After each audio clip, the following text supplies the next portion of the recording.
এবার আমরা ভোটার ডালাতে বাবা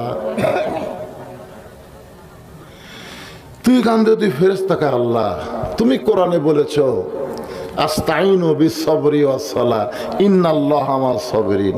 যদি আল্লাহর কাছে কিছু পাবার চাও তাহলে ধৈর্যর নামাজের মাধ্যমে চাও। আর এরা বাবার কাছে হাত পাতাছে।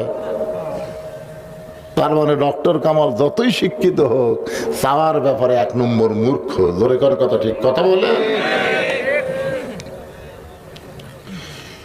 তুমি যদি মূর্খ না হইতে তাহলে চাওয়ার ব্যাপারে তুমি সতর্ক থাকতে। তুমি কেমনে তওবা করবা? আমি তওবা করাই, তুমি আমার সঙ্গে তওবা পড়ো। এবার আকাল হযরত ওমরকে তওবা পড়াচ্ছেন।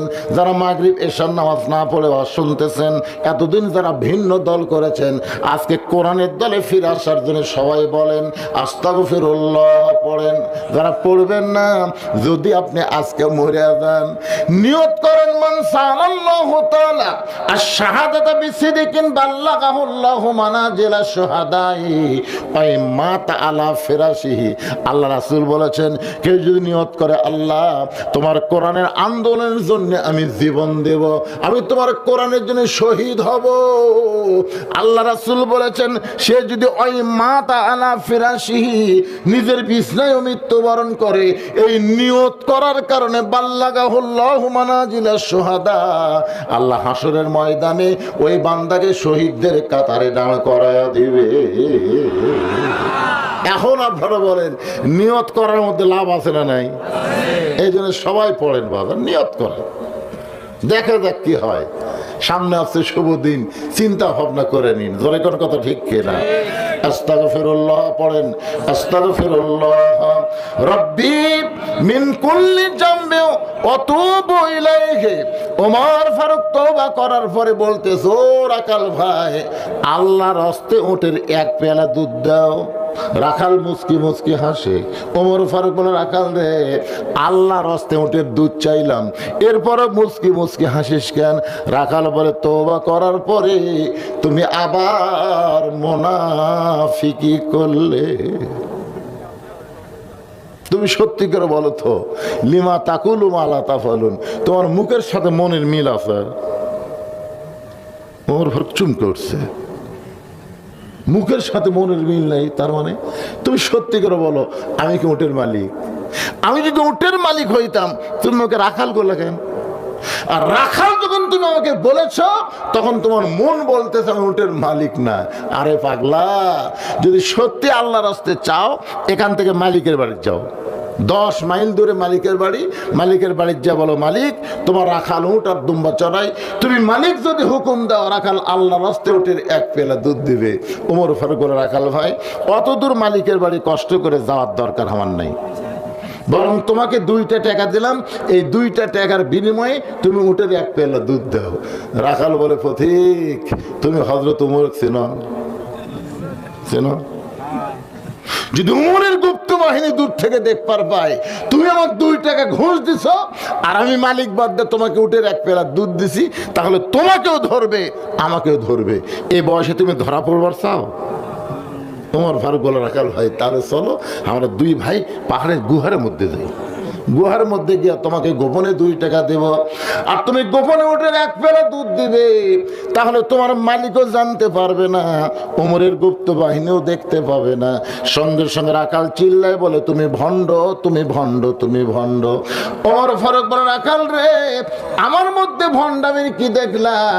রাখাল বলতে যে, পথিক উমরের গুপ্ত বাহিনী দেখতে পারবে না, আমার মালিকও জানতে পারবে না, কিন্তু গোপন জায়গায় দেওয়া না করলে রাখালের আল্লাহ দেখতে পায়।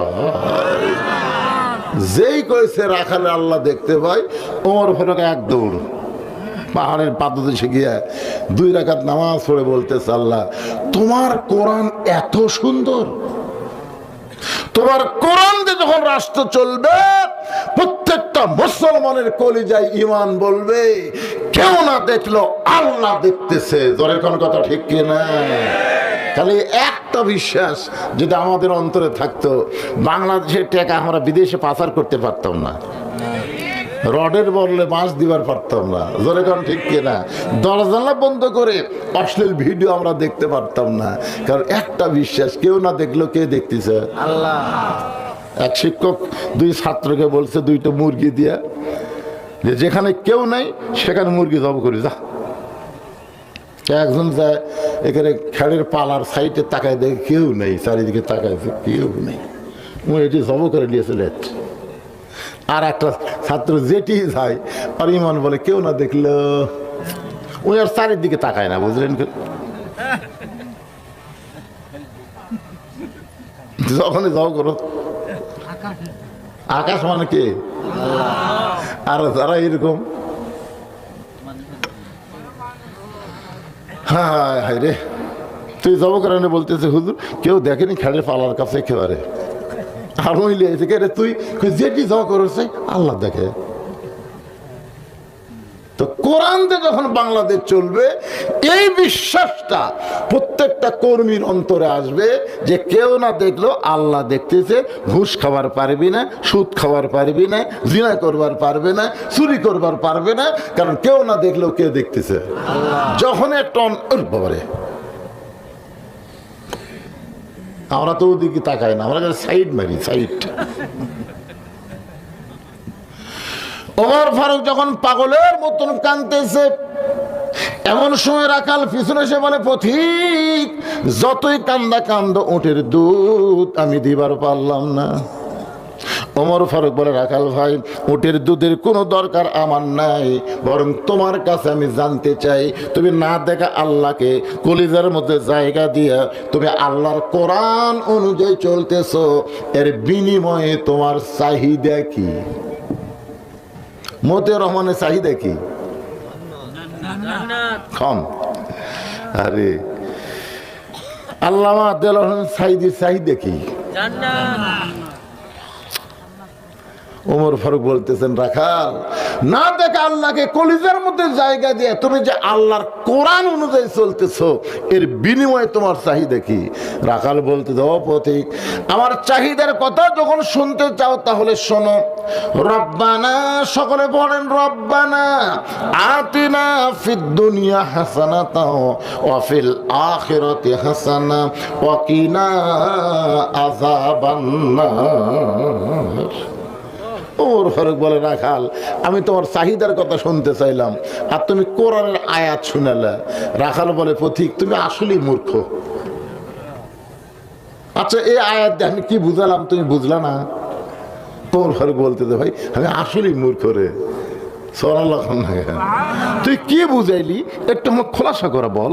রাখাল বলতেছে আমার চাহিদা হলো দুইটা, একটা দুনিয়ার সৌন্দর্য, একটা আখিরাতের সৌন্দর্য। রব্বানা আতিনা ফিদ দুনিয়া হাসানা ওয়া ফিল আখিরাতি হাসানা। দুনিয়ার সৌন্দর্য হলো মহামানব হযরত ওমরকে আমি এক নজর দেখতে চাই, যে ওমর আল্লাহর কোরআন দিয়ে রাষ্ট্র চালানোর কারণে আমার মতন সাধারণ একটা রাখাল না দেখা আল্লাহকে কলিজার মধ্যে জায়গা দিবার পারছি। সেই হযরত ওমরকে খালি একটা নজর দেখবার পারলে দুনিয়ার চাহিদা আমার শেষ। তার মানে কি বুঝতেছেন? দুনিয়ার সৌন্দর্য দেখবার চাইলে ভালো একটা নেতা দেখা লাগবে। জোরে কথা ঠিক কিনা? এলা তানসে নেতা। আগামীতে 300টা ভালো নেতা আমরা দেখবার চাই। কথা কর না ভাই। আজান দিলে নেতারা বিরক্ত হয় না? আপনারা দেখেননি, ভিডিও দেখেননি যে আজান দিচ্ছে, মানে নেতা ভাষণ দিচ্ছে, আসরের আজান দিচ্ছে, নেতা চাপাত খালি জুতে মারার দরকার। ধরে করার কথা ঠিক কিনা? আজান দিলে কোন মুসলমান বিরক্ত হবে না। আজান হচ্ছে মুসলমানের জন্য আল্লাহর খাস রহমত। জোরে করার কথা ঠিক কিনা? ভোটের আগে দেখবেন মাথার টুপি দিয়ে পাঞ্জাবি পরে কতগুলো আসবি। রাখাল বলতেছে পথিক, আমার 1 নম্বর চাহিদা হলো মহামানব হযরত উমরকে আমি এক নজর দেখতে চাই। এই দুনিয়ায় আমার একমাত্র চাওয়া হলো উমরকে যদি একটা বার দেখতে পাইতাম আমার দুনিয়ার জীবন আল্লাহ সার্থক করে দিত। আমি রাখালের 2 নম্বর চাহিদা হলো আমি রাখাল যখন মরে যাব অধম রাখালকে আল্লাহ যেন জান্নাত দেয়। তাহলে রাখালের চাহিদা কয়টা? দুনিয়ার চাহিদা হলো ভালো নেতা, ওমর ফারুককে এক নজর দেখা, আর 2 নম্বর চাহিদা হলো মরে যাওয়ার পরে আল্লাহ যেন রাখালকে জান্নাত দেয়। সঙ্গে সঙ্গে হযরত ওমর দৌড়ে এসে রাখালের হাতটা এরকম খপ করে ধরছে, হাত ধরে 3 বার চুমা খাচ্ছে, 3 বার। রাখালকে পাগল নাকি, আমার ঘামা হাতে চুমা খেলে? ওমর ফারুক বলে, রাখাল আল্লাহ তোমার 2 নম্বর চাহিদা পুরো করছে। আল্লাহ কোরআনে বলেছেন, ইন্নাল্লাযীনা ক্বালু রাব্বুনাল্লাহু সুম্মা ইসতাকামু তাতানাজ্জালু আলাইহিমুল মালাইকা আল্লা তাখাফু ওয়া লা তাহজানু ওয়া আবশিরু বিল জান্নাতিল্লাতী কুনতুম তুআদুন। নিশ্চয় যারা আল্লাহকে রব হিসাবে স্বীকার করে এর প্রতি আল্লাহর কোরআন দিয়ে ইস্তেকাম থাকবে, আল্লাহ বলতেছে তারা যখন মৃত্যুর বিছানায় চলে যাবে তাদের কোনো ভয় নাই, তাদের কোনো চিন্তা নাই। ও আবশিরু বিল জান্নাহ, দুনিয়াতে আমি আল্লাহ তাদেরকে জান্নাতের সুসংবাদ দেব, যেই জান্নাতে একবার ঢুকবে আর কোনোদিন বের হওয়া লাগবে না। আল্লাহ তোমার 2 নম্বর চাহিদা পুরো করছে। রাখাল মরার সঙ্গে সঙ্গে আল্লাহ তোমাকে জান্নাত দিবে। রাখাল সুবহানাল্লাহ কয় না। ওমর ফারুক বলে, রাখাল মরার সঙ্গে সঙ্গে আল্লাহ তোমাকে জান্নাত দিবে। রাখাল খালি মুচকি মুচকি হাসে। ওমর ফারুক কয়, কে রে, মরার সাথে সাথে আল্লাহ তোকে জান্নাত দিবি, তুই সুবহানাল্লাহ কইস না কেরা? রাখাল বলতেছে, মরে গেলে জান্নাত, এ বাকির কথা সবাই বলতে পারবি, কিন্তু হযরত উমরকে এক নজর দেখা, এই লগত কথা বলতে তোমার কোন জায়গায় বাজে? উমর ফারুক চিন্তায় পড়ে গেল, আমি যে উমর এইটা যদি রাখালকে বলি, যে রাখাল আমাকে তওবা পড়াছে, জোরে কোন কি পড়াছে, যে রাখাল আমাকে মুনাফিক কইছে, ভণ্ড কইছে, এখন যদি বলি আমি উমর, বলাও সারা, রাখাল হাত ফেল করে মরাও সারা। উমর ফারুক চিন্তায় পড়ে গেলেন, এখন আমি কি বলবো? ও রাখাল, তুমি সত্যি যদি উমরকে দেখতে চাও, সত্যি যদি উমরকে দেখতে চাও, তাহলে ফজরের নামাজ তোমাকে সামনে কাতারে আদায় করা লাগবে। ফজর যদি সামনে কাতারে আদায় করতে পারো, মেহরাবের মধ্যে যেই মানুষটা ইমামতি করতেছে ওই মানুষটি হলেন হযরত ওমর। তার মানে কি বুঝলেন? আল্লাহর কোরআন দিয়ে যখন রাষ্ট্র চলবে, কোরআন দিয়ে যখন বাংলাদেশ চলবে, প্রত্যেকটা এমপি মন্ত্রীকে নামাজ পড়লে হবে না, তাদেরকে নামাজ পড়ানোর যোগ্যতা থাকা লাগবে। ধরে কোন ঠিক না? কিসের যোগ্যতা? পড়া না পড়ান? 3 জন মুসল্লি আমার গ্রামের, 3 মুসল্লি মসজিদে ঢুকে খালি ঘড়ি দেখতেছে, হুজুর নেই, নামাজের টাইম হয়ে গেছে, ওরা 3 জন খালি ঘড়ি দেখতেছে, হুজুর নেই। একজন হলো আওয়ামী লীগ, একটা বিএনপি আর একটা জামাত। আমি ঢুকতে চিন্তা করতেছি, ঢুকলি তো আমাকে সামনে দিবি। আমি ওরকে চেহারা দেখে আস্তে আস্তে জানলার পাশে দেখি তোরা কি করে। যখন 2 মিনিট পার হয়ে গেছে তখন জামাত ইসলাম বলতেছে, কে রে ভাই, নামাজের সময় হলো, এখন সামনে কে যাবি? তোরা আওয়ামী লীগ বলতেছে তুই যা। তখন জামাত বলতেছে, তোমার দল ক্ষমতা আছে, তুমি যাও। না না, এই মাঝে মধ্যে পড়ি রে, পড়াবার পারি না। কে রে, বিএনপি স্বাধীনতার ঘোষক, সামনে যা। বেশি পারলে আকামত পারি ভাই, সামনে আমি যাই না। তুইও পারিস না, ওইও পারি না, তো সামনে যাবি কি? আওয়ামী লীগ ঠেলা বলতে কে, তুই সামনে পারিস না। জামাত বলতেছে, আমি যে সামনে দিলে এখন তোমরা কি নিয়ত করবে? কারণ আমার সামনে দিলে তোমাকে বলা লাগবে একটি দায়িত্ব বিহার আলী ইমাম, আমি তোমাকে নেতা, তোমরা আমার চাইছে। তখন আওয়ামী লীগ বলছে যে ভাই রে, তুই বাইরের কথা ভিতরে তুলিস করে, আমি আওয়ামী লীগ, ওই বিএনপি, তুই জামাত, এটা হলো বাইরের কথা, ভিতরে আমরা তিন ভাই একসঙ্গে জামাত করতে চাই। তার মানে জামাত আছে, যখন আছে না কথা কার না, জামাত ভিতরের কথা ভাই।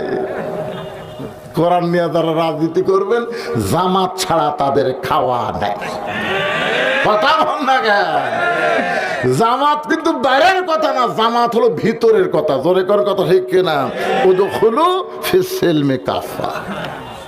আজকের মাহফিলের প্রধান অতিথির আগমন, প্রধান অতিথির আগমন শহীদ নিজামী সাহেবের যোগ্য সন্তানের আগমন। মাশাআল্লাহ,